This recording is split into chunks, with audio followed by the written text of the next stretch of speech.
Hello everyone, I'm Mike Kenichi and welcome to another edition of Hometown Heroes. And we are delighted today to have on a legendary high school and college basketball player for the Seymour Wildcats and the UConn Lady Huskies, Miss Maria Conlon. And Maria, I want to thank you for coming on today. This is a real honor. My pleasure. Glad to be here. So Maria, let me ask you, the story I've always heard is you were about 8 years old and you were at an event for your church and you're throwing the football around with your father. And then was it Coach Stockmo who saw you and took an interest in you? Yeah, I was up at St. Michael's School, up in the gymnasium there, and my parents were helping set up for a ZD dinner. And my dad was throwing the football, and I'd run out and catch it and throw it back. And Charlie was up there, and he said, "Holy cow, Tim, she looks pretty athletic for this young and to be a girl." And so he bounced the basketball over to me, and I'll never forget, it was my first shot. It was a little bit closer in than the free throw line. And I shot it, had almost not flawless form, but pretty decent form for my first shot ever. Right. And I banked it in. And Wow. Charlie said, "All right, well, let me see you do that again." And he bounced it back to me. And the other one rolled around the rim and went in. And he said, "Hey, would you like to play for, our JV team next year?" Because I was going into fourth grade. I was in third grade at the time. And the rest is kind of history. So. Wow. And had you ever picked up a basketball before that? Or I used to go. Yeah, I used to go watch my dad play down at the Derby Veterans Center. He would play pickup, and I would kind of bounce a little bit on the side and watch, but never organized and or never practiced or anything like that. And you didn't have an interest at that point? I was into sports. I had done t-ball. I had done some karate. I did gymnastics, so I was always moving. Back then, basketball at that early of an age really wasn't a thing yet. Now, you can send, your daughter or your son to a camp as early as like 5 years old. Back then, it really wasn't like that. Right. So it wasn't, I wasn't to the point yet where I could play any organized basketball, in terms of my age.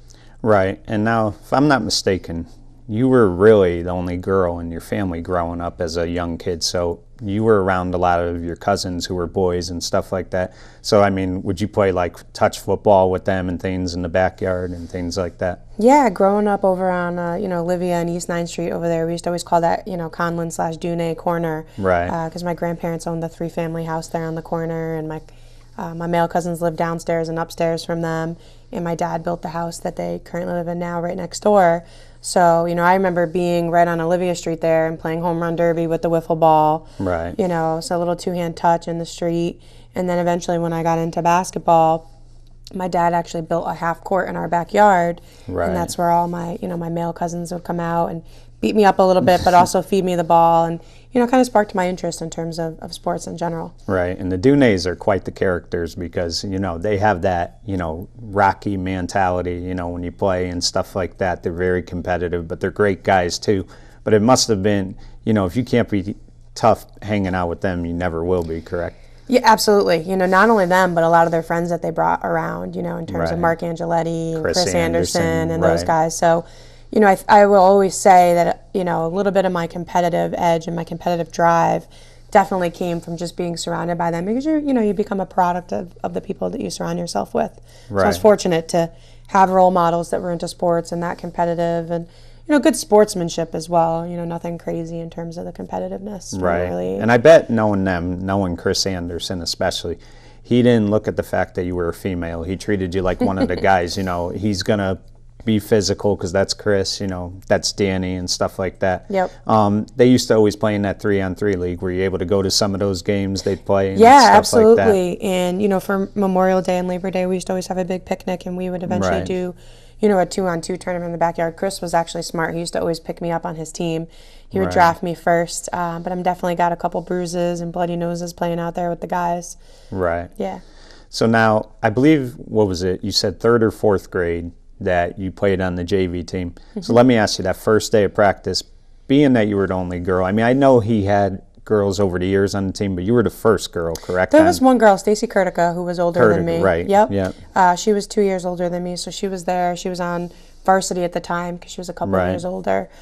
So at least I had one other girl, and then eventually in my grade, once I got to fifth grade, there were another girl, Audra Rockefeller, came out for the team.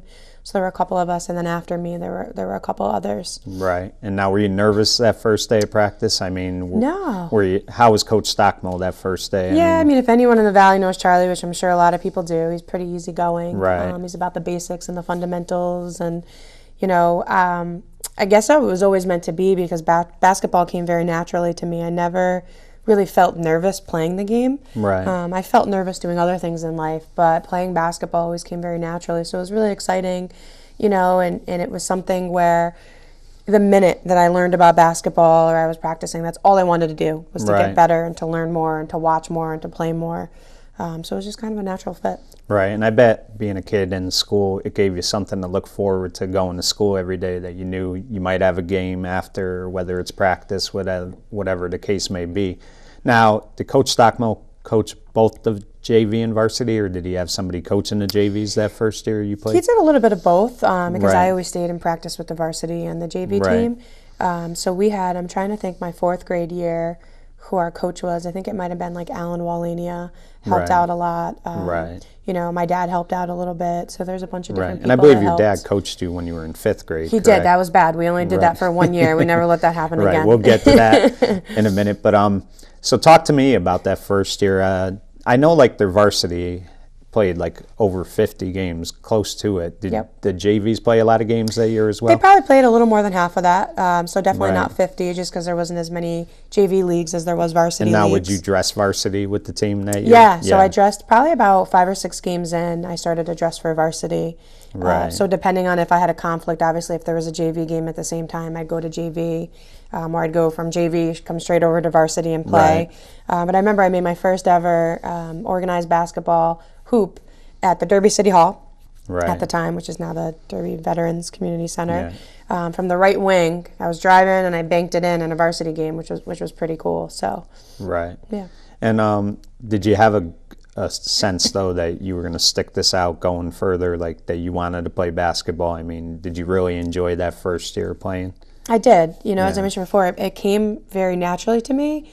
And, it was one of those things. Everybody has something, I always say, in their life where when you're doing that, you're not really thinking or paying attention to anything else. It's kind of like your quiet place, right?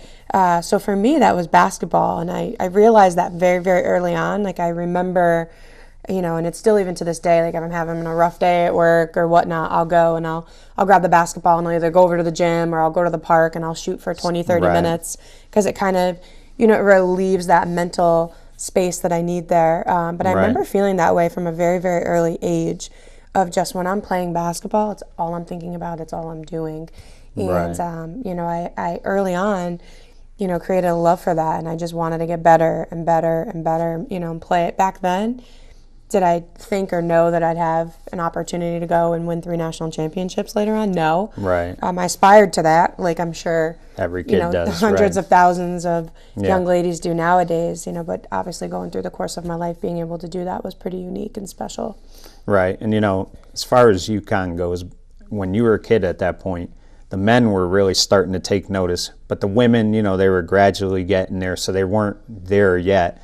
I mean, did you watch any type of basketball when you were a kid? I mean, I know the NBA was popular then.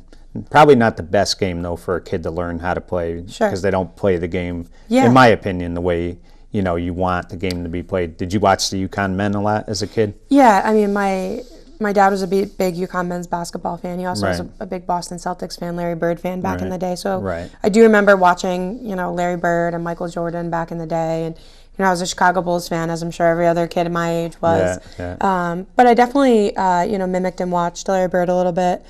From an early age, I think it was actually Charlie that introduced me to the movie The Pistol. Oh, yeah, which that's is a about great Pete movie. Maravich. So, I watched that over and over and over again. So I watched a little bit of that. I actually remember watching the 1995 Women's National Championship game.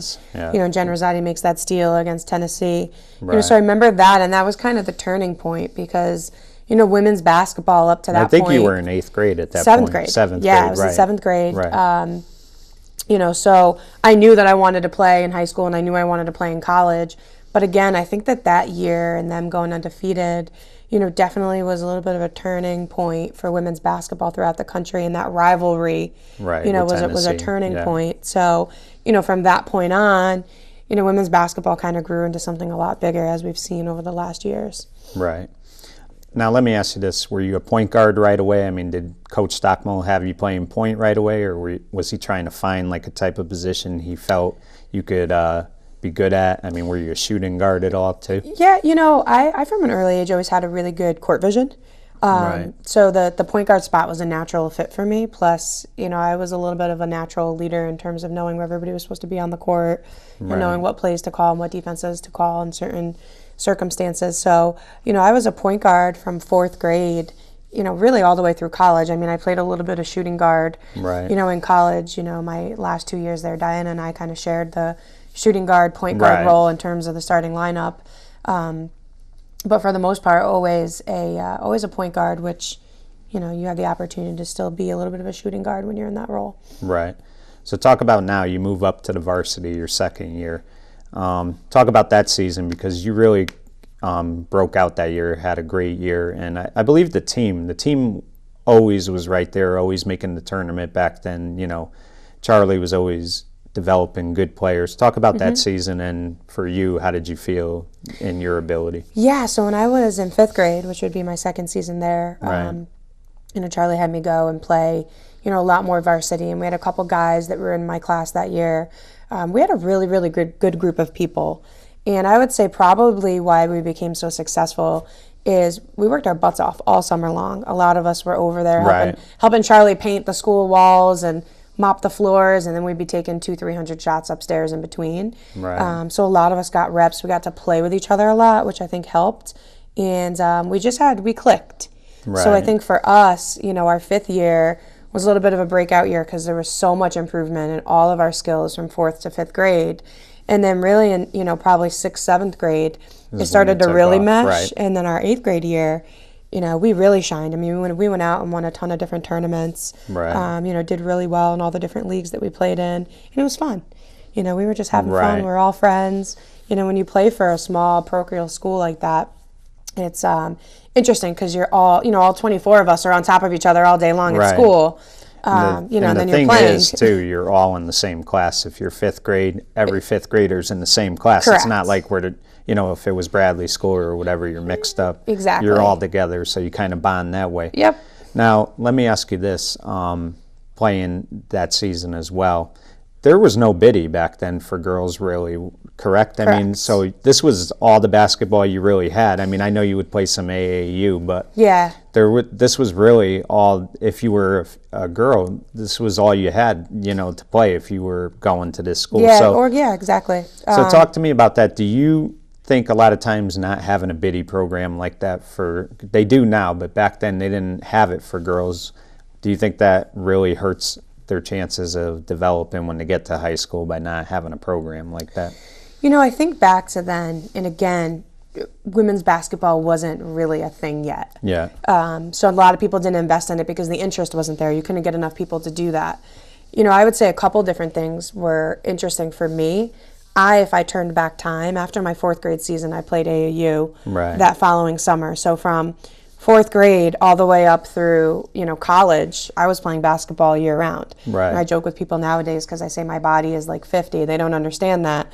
But really, when you're doing pounding year long. So from that standpoint, I had an opportunity to play all year. Where I think that it was unique and different for me is some people would say to me, well, do you feel like you were at a disadvantage because you had to play with the boys? A lot of other, private schools had girls' teams because they're a little bit better funded, or they had a little bit more interest. So there were girls' tournaments. I had friends that played at other Catholic schools in the area that had girls' teams. And here I am, and I'm showing up to these tournaments with all the boys, and I'm in the starting lineup, and I'm having boys from the other team laughing at both myself and my teammates saying, I can't believe you're playing with girls. And I would tell you that I think I had an advantage. Boys are typically stronger, typically faster. So it made me play stronger, play faster, have to think a little bit faster on my feet. I don't know. I think that, in terms of early on, my talent versus other girls there was a big differentiator there. Where when I was playing with boys, if I could get my shot off while I'm being double teamed by 2 boys, then I should probably be able to get my shot off, when I'm being double teamed by 2 girls. So I think it gave me a little bit of an advantage in terms of the biddy basketball versus the non. I personally, and this is not a hit on biddy basketball, was never really a big fan of it. You have one practice, you show up, and then it's just kind of you're running around and you're shooting and you're doing whatever. I felt like playing for my school team really helped me because it was organized. We had plays. we worked on different defenses. We had a couple practices a week, and then we played on the weekends. So it just felt a little bit more organized. And definitely, if you compare, that to what you'll experience in high school, I think that if you're playing for an organized team like that, right, you definitely have an advantage, because once you get to high school, everything's very organized and structured that way. Right. So nothing against biddy basketball, because, hey, I think running up and down the court and playing is better than nothing. Right. But I feel like I would more, if I had to turn back time and there was that opportunity, I still probably would have rather gone the route that I went growing up. So we all know how great of a three-point shooter you would become, tremendous. At that age, did you even start taking three-pointers yet? I mean, when did you develop a love for shooting the three-pointer? My dad built a half court in my backyard. It did have a three-point line out there. I think that, probably for me, and a lot of people maybe wouldn't think this unless you're really in it. Right. When you're playing against boys from 4th to 8th grade, and as I just spoke of before, boys are typically taller. They're typically a little bit faster. For me, I felt like I needed to have a little bit more range to get some of my shots off and be a little bit more of a threat to excel at that age, which forced me to take more outside shots and really perfect my three-pointer. And back then, it wasn't even necessarily the thought of a three-pointer. It was I needed a little bit of that extra space to get my shot off against the boys. In the long run, it worked to my advantage because, it put me ahead of the curve when I went into high school in terms of my three-point shot. But for me, it was just always natural to shoot out there because I was playing against people who could usually contest my shot a little bit better. Right. And so I had to do that in order to score. Right. Now, at that age, were you going to camps in the summer? Like, did you go to, say, a Southern camp, UConn camp or anything like that? Yeah, I went to UConn camp once. Right. I remember going to, a Slamma-Jamma camp once when I was younger. But for me, like I said, after 4th grade, I played AAU all summer. Right. So I would literally, from March all the way through August, I was having 2-3 practices a week, and then I was playing all weekend. So I didn't really have time to do many camps. As I got older into high school, I did more of the WBCA All-American camps and things of that nature. But that was more to get scouted by colleges, not necessarily to go and hone on my skills. Right. I would do some individual work with local people in terms of my shot or some different skills. I remember, for example, in high school, my cousin Dan Dunay used to take me out on the sidewalk, and he would do plyometrics with me 2 times a week on the sidewalk, just to help me with my speed and my quickness and stuff like that. When it comes to weightlifting and conditioning, he's the best. Yes. He knows He's an it animal. in and out. Yeah. And there's not many that could, hold a candle to him when it comes to that. So that helped me. I took advantage of that. So he would, we would take a couple nights a week, and, he'd put me through some different drills for about 30, 45 minutes. So I would do more of that stuff one-on-one. And then for me, I always tell even young athletes now that want to aspire to play basketball and be good, it's like they say, 60,000 hours of something until you can really say that you've become proficient in it. Right. So you got to think about how many shots that is and how many hours you got to put in of playing basketball over and over and over again. And keeping up with schoolwork, that's not easy either. So, of course. It keeps you busy. So let me ask you this. Did you go to any high school games as a kid? Would you go see Derby play? You lived in Derby at the time. Would you go to different high school games just to watch the girls play? Yeah, so as I got to, my junior year of, my grade 7. Yeah. My dad started to take me into some different games to try to figure out what program I was going to want to go play for. Right. That would be a good fit for me, because I knew that, my parents knew that where I went to high school, in a lot of different ways would kind of dictate where I was able to go to college in terms of exposure and things of that nature. So I used to go watch Sacred Heart in Hamden a little bit. Right. Went and watched St. Joe's in Trumbull a little bit. Right. I would watch the Derby games. I used to actually love going to watching Shelton play. Yeah, they had a great team back then. Jackie Filia and Krista Miller and those guys were playing. Those were fun games to go watch. And then, of course, I'd go and watch Seymour High School and Joe Frager. Right. And I think for me, I really gravitated to his style. I always get the question of, why Seymour over Derby? And, wasn't, because I didn't think Derby would be good at basketball. If I went to Derby, I would like to think we probably would have won a couple Class A state championships if I was there. For me, it was more, who do I gravitate towards in terms of the program that's really going to help me get to where I want to as a player? And there was something about Coach Frager that I really, really gravitated towards when I went to watch him. It was his style. It was the way that his players played the game and they carried themselves. It was very attractive to me.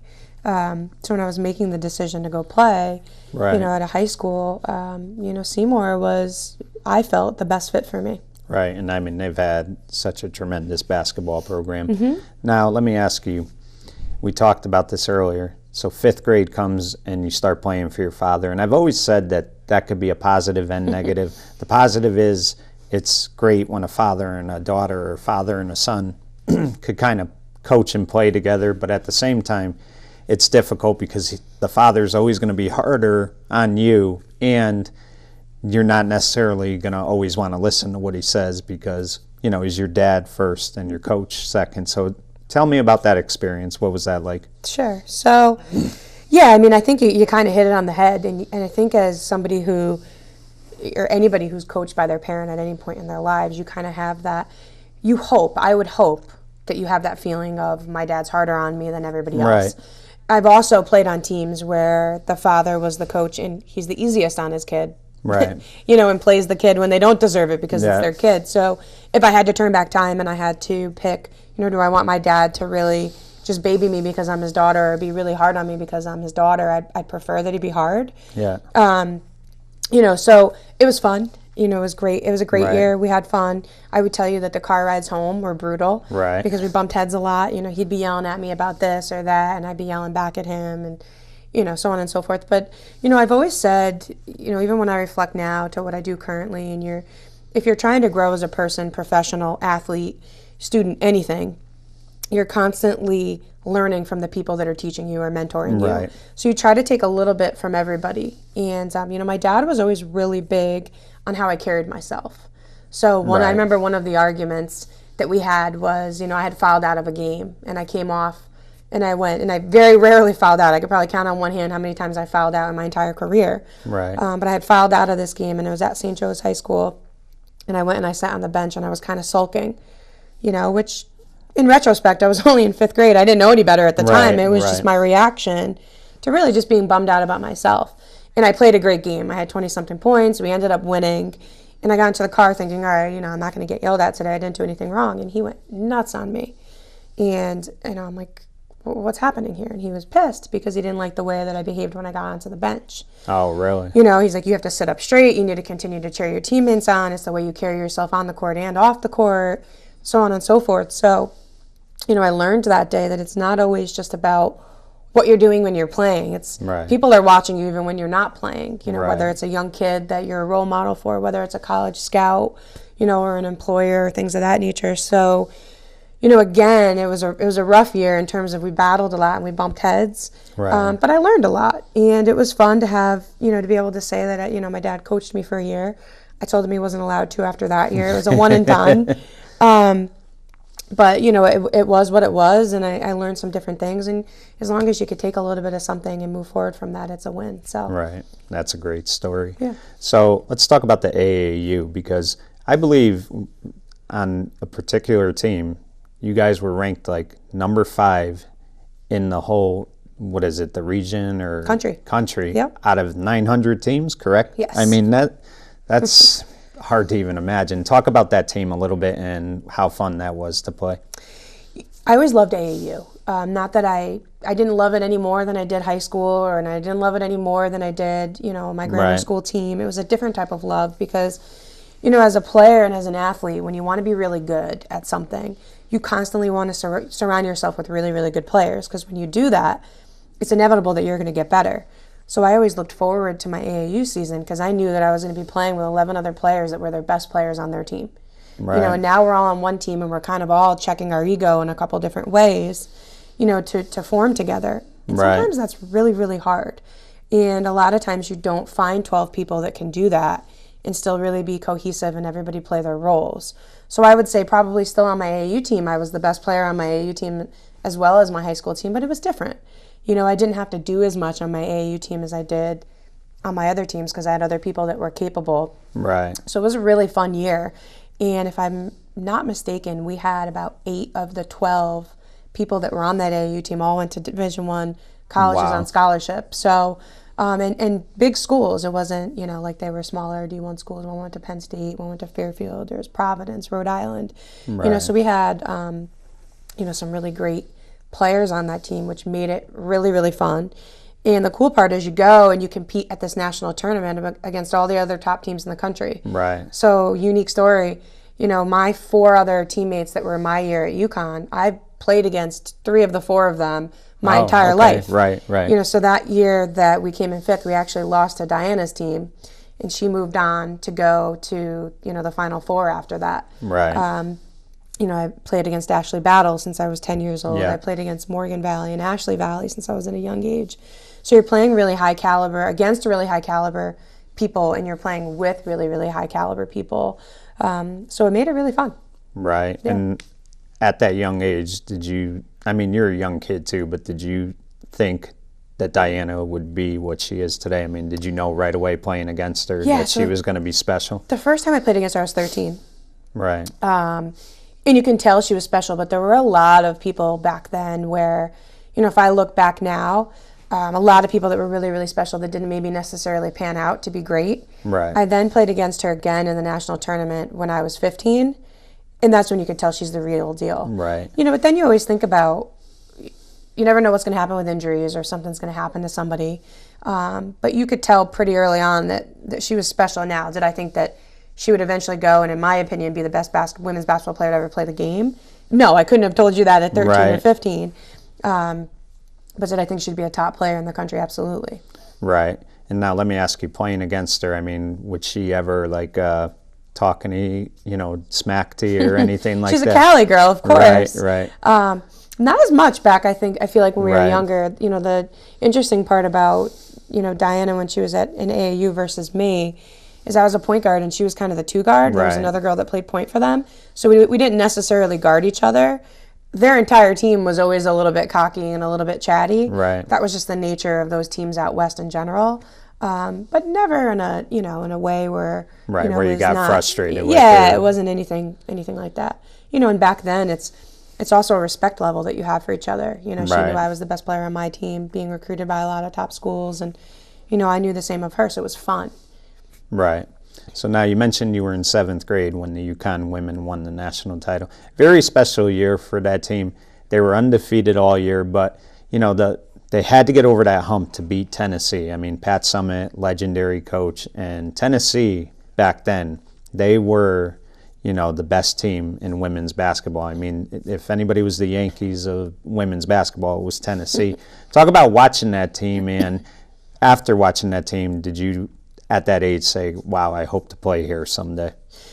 Yeah, Pat Summitt did an amazing job building up the women's program, and she really spearheaded, collegiate women's basketball. All of us now that have grown up over the last 20 years, we associate UConn. Yeah. But back then it was really, you had Tennessee, you had Louisiana Tech, you had Texas, you had a couple of those teams that we don't necessarily talk about as much now. So I remember watching that game and kind of, being from Connecticut, you don't hear about Tennessee a lot, but I remember learning a lot that game about their program and in general. And then watching, the UConn women play and then win that year, you tend to want to learn and follow it a little bit more. And it was really unique to see, the transformation, because I was kind of there for it from the beginning to what it is now. And I remember all those really specific moments where, Rebecca Lobo and Pam Weber were those two. And, seniors that year where they weren't necessarily the most highly touted recruits. Right. Who came in, made a huge difference. They had Nikisha, who was a freshman. Right. At the time. Walters, you had Kara and Carla and a lot of those different players that, made a huge impact. And then, I remember coming out, I was a senior in high school when they won again in 2000. Yeah. So to then watch that, but watch them the year before that, get the best recruiting class to ever be put together, and Sue, Swin, Tamika, Asia, and Kirsten. Yeah. So to watch the UConn program kind of evolve over time, but also kind of stay the same in their values and the way that they carry themselves was very special. Right. And, people talk about Gino a lot. He's rough. He likes to yell. He gets on his players. But I used to be afraid of Pat Summitt. She looked like no nonsense. She had that Bobby Knight type of personality where. And I think that's really why her program was successful, though, because she always preached that this is a privilege. You're getting a scholarship here. And those girls really bought into it. I think people sometimes forget the impact she had on women's basketball. She was tremendous for women's basketball. Yeah, I mean, I hope not too many people forget Right. because she did have a tremendous impact. I think a really special part about Pat was that she was very, very, very tough. But if you talk to any of her players, like I have over the years, Right. They loved her. Yeah. They loved her because she was, she off the court, she was as caring as the day was long. So, Right. I always tell people I have two really, really funny, interesting stories about Pat Summitt if you want to hear them. Sure. The first one, she actually spoke at one of my AAU tournaments when I was younger, and I'll never forget her speech because she was talking about her son Tyler and how she didn't get to go and see a lot of his soccer games, but she was able to go watch a soccer game. And being the competitive person that she is, she's watching him, and he's just standing there. He's not going up and down the field, and he's not really participating. So at intermission, she walks over to him, and she's yelling at him the whole time. And she walks over to him during intermission and continues to yell. And, what are you doing? You're not even moving. And finally he says to her, Mom, I'm the goalie. So the whole time, he's not moving. He can't move. He's got to stay in that one spot. Yeah. So, just a little, funny story on her competitive nature. And then the second story that I always tell, which I think really, which is obviously bittersweet because she's not with us anymore, is my sophomore year in college, we won the national championship down in San Antonio, but we played Tennessee to go to the national championship game. Yeah. And we were undefeated that year. And we beat them pretty good. It was a decent game, but we beat them pretty handily. And I remember we were all in the locker room after the game and we're celebrating and the music's blaring and all of a sudden we turn and Pat Summitt's standing in our locker room. Oh, wow. And to us, she's a legend, know. So our jaws all drop. We turn the music off. We all sit down and we're kind of cowering, looking up at her. And, and she says, listen, she goes, I just wanted to come in here and tell you guys what an amazing game you played. What an amazing team you are, and the way you carry yourselves was spectacular, and I just want to wish you luck in the national championship. So for that point, 5-10 minutes after we just beat their butts in the national semifinal, for her to swallow her pride and come in and be able to say that to us just speaks, I think, to her character, and it's a story that I'll never forget. Because while you see, a lot of people, you see that one side on the court, and that's the persona that she has to give off. Right. In order to keep that image, but there's a lot more to her than that. So just a cool story on that one. Wow, that's a great story. So let's talk about freshman year. You decide not to go to Derby. You decide to go to Seymour. Now let me ask you, did Seymour have a freshman program back then? Or They did. They did. But you were right away on the varsity. I mean, freshman year, you came right to the varsity. And as you mentioned, you played for Coach Frager and legendary coach. But talk about, did you meet with Coach Frager, in the off season and tell him you were going to go to Seymour? How did that all come about? I always I have a great relationship with Coach Frager. Obviously, as you know, I ended up coaching with him, and him and I still talk occasionally, or I would say once or twice a month to this day. So I'm sure he won't mind me sharing this story, but he always tells the story of when I was in 8th grade. He was a teacher at Seymour High School while I was there, so he used to teach economics and some other random course up there. But he tells the story where the principal came. It was Bob Blake at the time.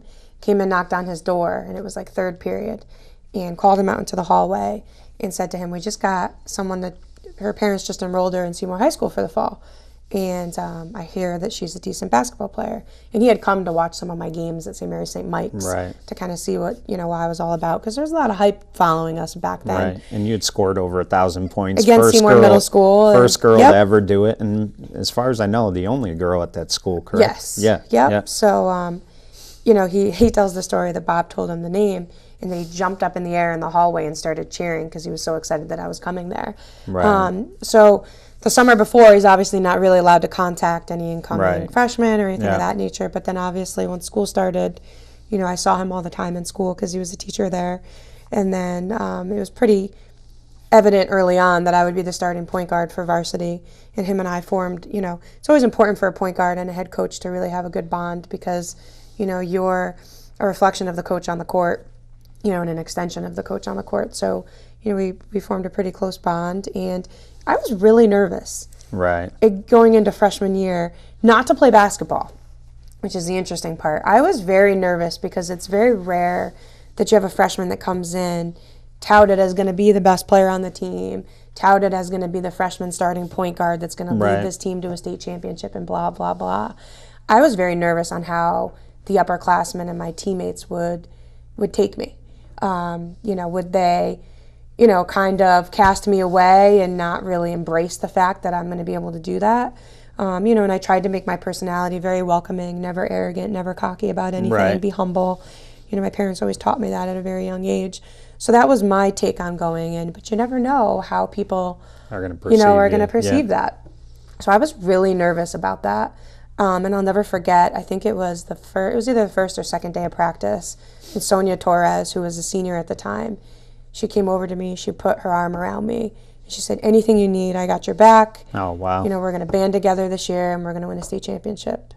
And I think it was the practice after that. Tracy Garfalo came over and did the same thing, and Allison Schultz came over and did the same thing. So it was very easy, and we meshed almost immediately. Right. It was just really, really special to see what we were able to do. And I think the funny part for me was that I used to always be a little concerned when I'd go and I'd watch the Seymour basketball games when I was in 7th and 8th grade, because the final score would be like 30-27, and Seymour would win, but they'd only score 30 points. Yeah. And I used to say to my dad, Dad, we're only gonna score 30 points? That's really boring.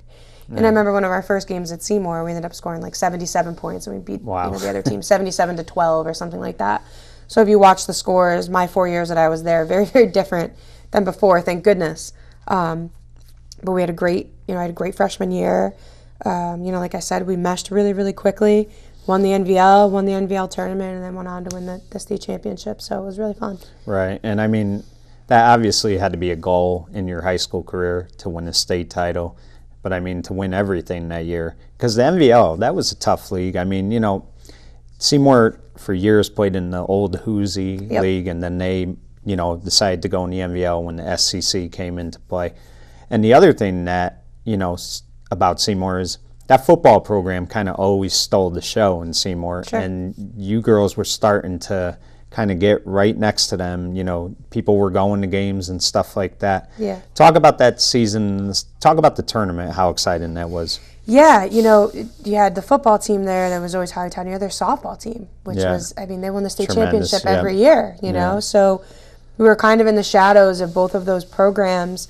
And, basketball, the men's program was never really any good. Right. The women's program was good, but they could never kind of crack through. Get over that hump. And win the tournament. So we ran the table. We were undefeated in the regular season. I remember going into the NVL tournament. And it was a great tournament. It was a fun tournament. We won that pretty handily. Yeah. And then going into the state tournament, you kind of never know what to expect at times. And I just remember, being a freshman and kind of taking it all in, and how are we going to perform? How are we going to play? And I think it was the NVL tournament where we started to sell out some games. Yeah. Which isn't necessarily too hard if you've ever been to the gym at Seymour High School, but we were selling out other gyms too. Girls basketball in general, girls sports, which is unfortunate, but back then they didn't always draw because it wasn't as attractive as to go to boys events. So the fact that you were selling out and, people couldn't even park. I mean, that's where you knew that something exciting was going on here. It was really special, and I think when we were in the midst of it, we didn't really realize it. I think where I started to realize it was we were in the state tournament, and we got to play our first 2 games at home because of where we fell in the seeding. We had a ton of young, girls and programs and different things that were coming, and they were staying after the games, and they were asking us for our autographs, and you're selling out all these games, and people are, they're coming early, and it's, the crowd was great. We had a big student section.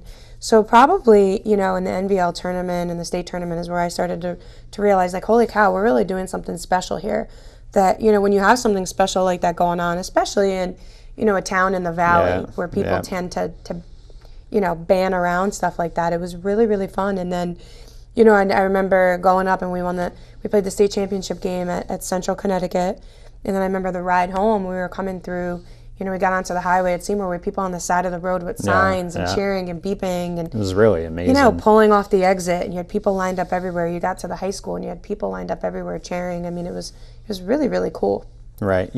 Obviously you gained a lot of maturity playing basketball and playing for different coaches, but you're still a 14-year-old kid at the time. Yep. So, how exciting was it? Did you feel like a rock star sometimes going to these games, playing and seeing the fans? Did you take it all in? Yeah, it was a little distracting at times. You're 14, 15 years old, and you're going to away to games. Like I remember going and playing at Holy Cross, and the gym sold out. And I remember my mom always tells the story. For whatever reason, my parents were always one of the first ones in the gymnasium. But my brother, I think, had something the same night, and she shows up at Holy Cross, and the gym's already sold out, and they weren't going to let her and my dad in. And my mom's like, well, you got to let me in. Like, my daughter's Maria. And you don't think about people having to be turned away from a girls' basketball high school game, especially back then when women's basketball hadn't really blown up yet. Right. And I remember being at the gas station or at the store or at a restaurant, and you would have people whispering or stopping over and wishing you luck and things of that nature. So it made it, really fun. But I feel like, coming from here, myself and Coach Frager back then at the time for freshman and sophomore year, the persona of our team was very humble. It was business as usual. It was treat people with respect, be nice to everybody, and just focus on basketball and be humble about all the other stuff that's happening. So, because that was the way that I was and that was the way that he was, that's the way that our team was. And that was kind of our DNA. So it made it really fun. Right. You've had many accomplishments, especially in high school. But talk about the game where you broke the record for three-pointers in a game, because that was phenomenal. Talk a little about that game and what that felt like for you. Yeah, I feel like, any shooter will tell you that sometimes you just have these games where the rim looks like an ocean. And I remember feeling that way. An interesting, thing about me in high school, and, Coach Frager and I will laugh about it sometimes, or Coach DeMarco and I will laugh about it, or just me and my dad. Because a lot of people don't realize that back then, for my 4 years in high school, we beat all the teams so badly. The majority of the time, I only played 2 quarters a game. Yeah. I'd play the first quarter and I'd play the third quarter. And then the second and the fourth quarter, I would sit the bench the whole time. So everything that I did, I literally did in half the time that people did, the majority of the time in 4. So I would love when I broke that, that was obviously, I think it was a state tournament game. Right, yeah. Where I got to play the whole game. So I always laugh and I always say, well, thank goodness it was a state tournament game when I was feeling like the rim was an ocean, because if it wasn't, I probably would have only played half the game and I wouldn't have the ability to do that. But, there's just some games, like I said, where you're feeling it, and the rim looks like an ocean, and my teammates did a really great job of getting me open and getting me the ball. So.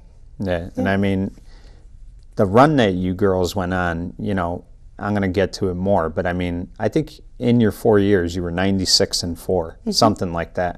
You hit it right on the head. 100 games and you won 96 of them, so you didn't lose much. Did it feel? Do you remember the losses more because there were a few of them more so than the wins? How do you feel about that? I think as a competitor, you always remember the losses no matter what, way more than you remember the wins. I remember my national championship wins, like if I think about college. But I also remember the way that I felt when we lost at the buzzer to Duke at the Civic Center. I remember that one so vividly. But yeah, when I think back to high school, I went my first 2 seasons without any losses. Right. So we ran the table. We went 26-0 freshman, sophomore year. Then we come into junior year. We win our first 10 games. We tie the state record for consecutive wins in a row. Right. And now we got to go play at Holy Cross to break the record, which is my first loss of my career. Ended up being my first loss of my career. Right. And I could literally tell you probably 80% of that game play by play. What happened, where it was, how I felt, who did what, foul this, what shot I missed, a shot I didn't take that I should have, because it was just, and it was magnified. It was like the sky was falling when we lost, because nobody could really believe that we could lose at that point. Right. It's just like UConn, right? They lose in the national semifinal last year, and it's like the sky's falling because people aren't used to that. So it's the same type of feeling when I was at Seymour, but, to go back and think about now that we went 96-4, I'm like, holy cow, that's a huge accomplishment. But like, I'm mad about the 4 losses still. Right. I'm like, how could we lose those 4 games? So like I said, as a competitor, I think that you always, you run those different scenarios through your head, and you think, if you could have done this better or this differently, could the outcome, could have been differently. But hey, at this point, at my age and reflecting back, it's like you're just happy about the success you were able to have. Right. You talked about your relationship with Coach Frager. After your sophomore year, he takes a college job, which, you could understand. I mean, I was mad, though. It was tough. But talk about how difficult that was when you knew you weren't going to have him your final 2 years, because you had built that kind of bond with him, relationship. So talk about how, was it hard for you that whole season as a junior playing without him? Playing without him my junior season, it wasn't. No. What I could tell you is that I remember the exact day that I found out he was leaving. Now, after my sophomore year, him and I spent a lot of time together that summer. I went up to the UConn camp, and he coached it that year. So him and I, we really, really bonded. We did a lot of different things, AAU-wise, and everything that summer, for me, because that was when, your sophomore and junior years are really your two biggest recruiting years. Yeah. So him and I spent a lot of time, even more than we had before, so we had really, really become close. Right. And I remember I got a call from our assistant coach, Coach Cinto, and there was like a last-minute, basketball meeting that he had called together, and everybody was to meet at the football locker room up at the high school for, let's just say it was 5 o'clock. And I'm like, that's weird, but okay. Not anything out of the normal. Like, we would sometimes randomly have meetings to go over stuff or to go over what the preseason was going to look like, so I didn't really think anything of it. But then about 20 minutes later, my mom says, you have a phone call. And it's Coach Frager on the phone. And he says, I want you to hear this from me now before you go and you hear it at the same time as everybody else, because I feel like I owe that to you. And I just remember my heart stopping. You knew, right? And he said, I accepted a job at Southern Connecticut. Right. And I'm not going to be coaching next year. And I just remember I was in hysterics. I was so upset for a bunch of different reasons. One, I loved him as a coach and as a mentor, not even just on a basketball level, but on a personal and a professional level. I really loved what he represented from all different aspects. Right. And two, I don't know who the heck our coach was going to be the next year, what they were going to represent, what systems we were going to do. And, he followed it up by saying, I'm going to make sure that whoever replaces me is the right fit. And don't worry, they're going to know everything that's going on with your college recruiting, because that was another concern. Like, holy cow, he's been communicating with all these colleges for me. Now he's a college recruiter. He's not going to be able to talk to anybody for me. What's that going to look like? And I remember going up to the meeting, and I walked in a couple minutes late because I was really upset. So I waited outside, and everybody was very upset. Everybody was in tears because that was the impact that he made on us. And so for the next couple months of the summer, leading up into the school year, there's a lot of uncertainty. I didn't know if I wanted to stay at Seymour without him until I knew who the coach was going to be. Right. So my parents and I looked at potentially, me transferring to a different school, depending on if it was a good fit. Right. Because it was too important at that time of my career that, to have my recruiting situation fall into the hands of somebody that didn't really know what they were doing, didn't have my best interest at heart. Right. So, we waited, and they vetted out a bunch of different coaches, and then obviously, they went with Eric DeMarco, who I was familiar with for a bunch of reasons. One, he was a teacher in the school. Two, I had him freshman year. He was the JV coach, so I was, I'd interacted with him a little bit, and he was also one of the football coaches at Seymour at the time. Right. And I remember he called me, and this is before he took the job, and he said, can I ask you, if I take the job, are you going to stay?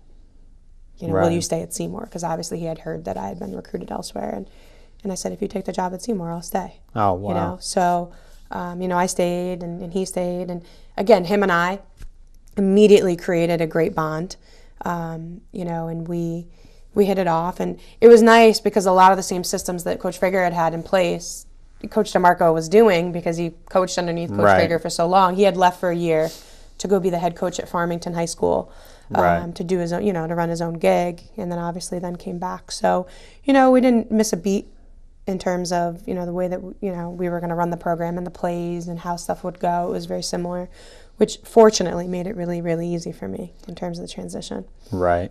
You got to be thinking about where you're going to go to college and who's going to recruit you, and is it going to fit what you need? But you had so many accomplishments in high school: Gatorade Player of the Year, Player of the State. You have every record, I believe, at Seymour. 3-point record, assist.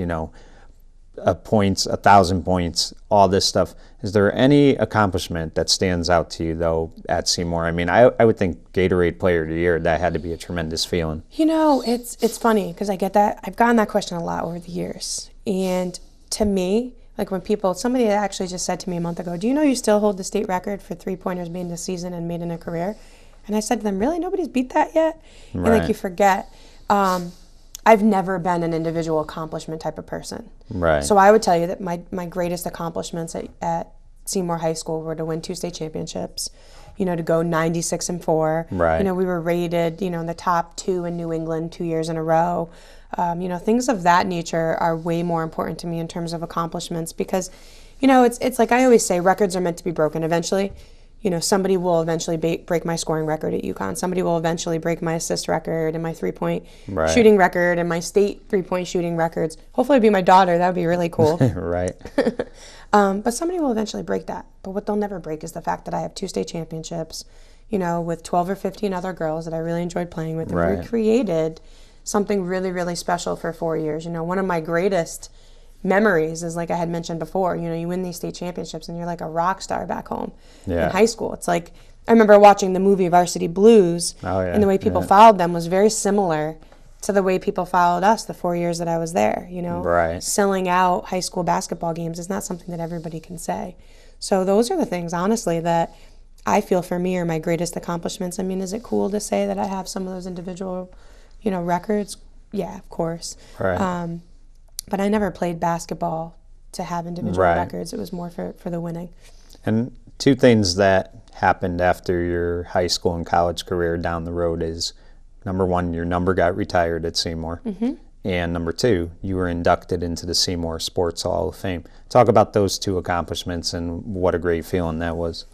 Yeah, I mean, the jersey being retired, it's funny to think about now because I'll see kids or I'll interview kids for a job now and they'll say, oh, I remember being in gym class and your jersey was, hanging up in there and whatnot. And again, it's kind of surreal. You appreciate it more now than you did back then. And it's something honestly, a lot of my accomplishments and things like that are cool for me now because I can tell my daughter about it. Right. And it's like, it's a legacy. Like no one can take that stuff away from me. Again, like I said, the records and things like that will probably always eventually be surpassed. But no one's going to take away from me the fact that I got my jersey retired or that, I was in the first induction class of the Seymour Sports Hall of Fame. And, to be recognized that you were one of the best athletes to come out of your high school is a pretty special thing.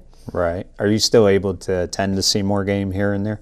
Yeah, I try to. Brian Cleveland, who's the head coach there, is a friend of mine. Him and I went to high school together. Right. So I try to do that. Last year, I think I only got to 1 game because last year I actually was the assistant coach for the Notre Dame Fairfield girls basketball team with Coach DeMarco. So I did that last year.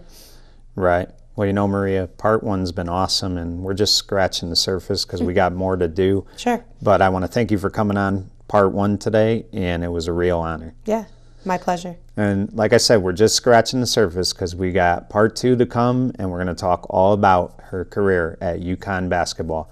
Until next time, for Hometown Heroes, I'm Mike Kenichi saying good night, everyone.